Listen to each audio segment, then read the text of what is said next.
Alors, la ZAC de Beaune, premier écoquartier de France, ça a eu un prix.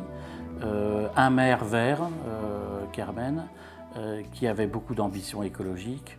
Et puis, on se situe dans un développement qui est sponsorisé par l'Europe, hein, et qui va donner des subventions pour qu'on essaye d'anticiper qu'est-ce que c'est que l'architecture très bien isolée, qu'est-ce que c'est que le nouvel urbanisme de l'écologie. Alors, dans cette démarche-là, effectivement, ce qui est très important, c'est le traversant. Hein, parce qu'il ne s'agit pas, là je vous fais un raisonnement sur l'hiver, mais en été, il faut ventiler son appartement. Les appartements qui sont par exemple plein sud, mono-orientés, super isolés, c'est la climatisation assurée. Donc pour pouvoir avoir tous les appartements traversants, hein, la seule manière c'est la coursive, mais la coursive déportée, c'est-à-dire c'est la coursive où on ne passe pas devant votre fenêtre pour aller à son appartement.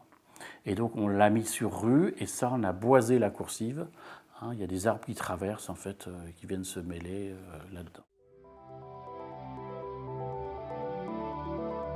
C'est un peu logique parce qu'on a des budgets qui sont assez faibles, et la fenêtre en fait c'est une déperdition thermique importante, même si on a du double vitrage.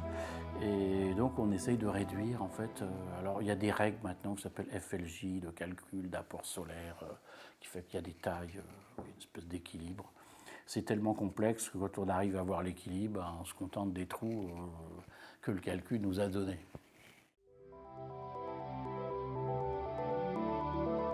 Donc l'isolation par l'extérieur, hein, en fait, pour isoler un bâtiment, on construit en béton, on met de l'isolant, on met des clous pour clouer l'isolant, on en met une couche, après ça on fait une couche croisée, on remet une autre couche d'isolant, on remet des clous. Donc chaque clou c'est un pont thermique, donc on dégrade complètement la qualité de l'isolant.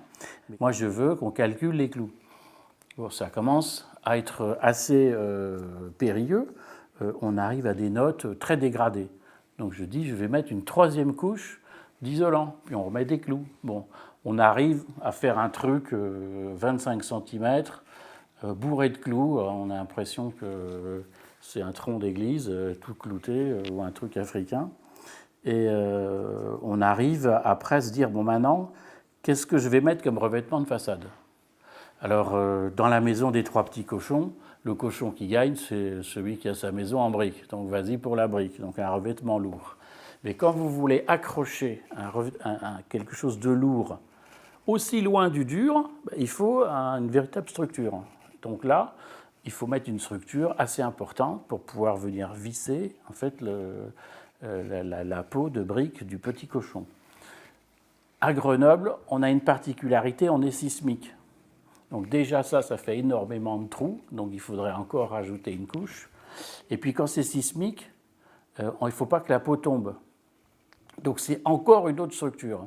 Donc à la fin, pour arriver à la performance européenne souhaitée, on se retrouve avec ça d'isolant, et puis on fait un truc qui est littéralement idiot, quoi. On est en pleine idiotie.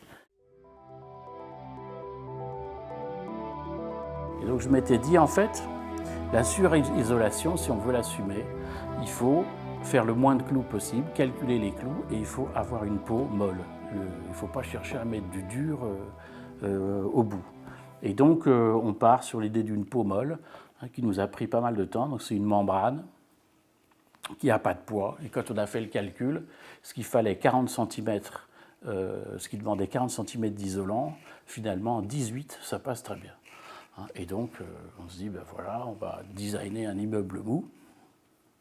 Et puis, c'est ce qu'on fait. Et puis là, c'est la révolte. Un immeuble, c'est pas mou. Voilà. Donc, on se retrouve, en fait, à faire la maison en paille.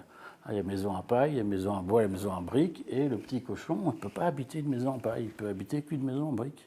Et on a mis 1 an et demi pour pouvoir arriver à faire admettre l'idée qu'un immeuble, ça pouvait être mou.